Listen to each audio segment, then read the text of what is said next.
Louez l'Éternel, invoquez son nom, faites connaître parmi les peuples ses hauts faits.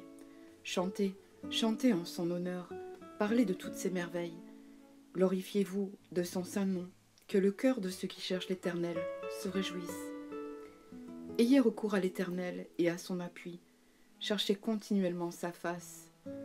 Souvenez-vous des prodiges qu'il a faits, de ses miracles et des jugements de sa bouche. Postérité d'Abraham, son serviteur, enfant de Jacob, ses élus. L'Éternel est notre Dieu. Ses jugements s'exercent sur toute la terre. Il se rappelle à toujours son alliance, ses promesses pour 1000 générations. L'alliance qu'il a traitée avec Abraham et le serment qu'il a fait à Isaac.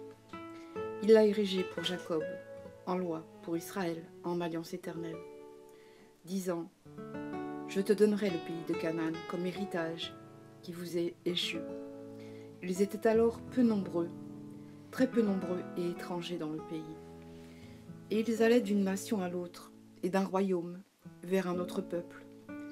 Mais il ne permit à personne de les opprimer, et il châtia des rois à cause d'eux.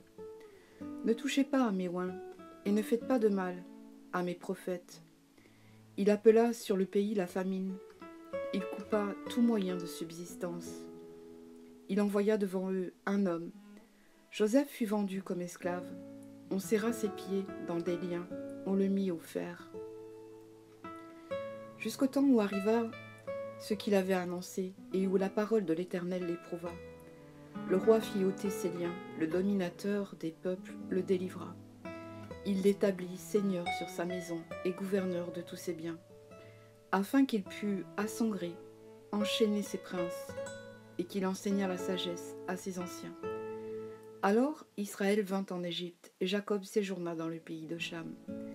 Il rendit son peuple très fécond et plus puissant que ses adversaires. Il changea leur cœur au point qu'ils haïrent son peuple et qu'ils traitèrent ses serviteurs avec perfidie. Il envoya Moïse son serviteur et Aaron qu'il avait choisi. Ils accomplirent par son pouvoir des prodiges au milieu d'eux. Ils firent des miracles dans le pays de Cham.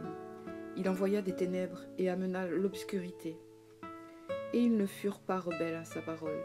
Il changea leurs eaux en sang et fit périr leurs poissons. Le pays fourmilla de grenouilles jusque dans les chambres de leur roi. Il dit et parurent les mouches venimeuses, les poux sur tout leur territoire. Il leur donna pour pluie de la grêle, des flammes de feu dans leur pays.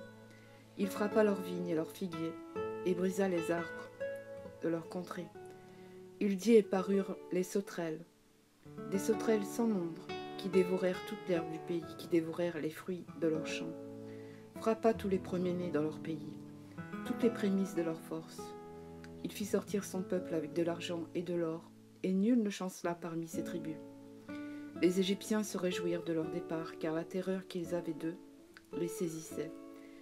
Il étendit la nuée pour les couvrir, et le feu pour éclairer la nuit. À leur demande, il fit venir des cailles, et il les rassasia du pain du ciel. Il ouvrit le rocher, et des eaux coulèrent. Elles se répandirent comme un fleuve dans les lieux arides, car il se souvint de sa parole sainte et d'Abraham son serviteur. Il fit sortir son peuple dans l'allégresse, ses élus au milieu des cris de joie.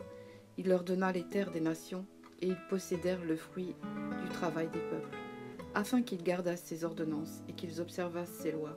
Louez l'Éternel.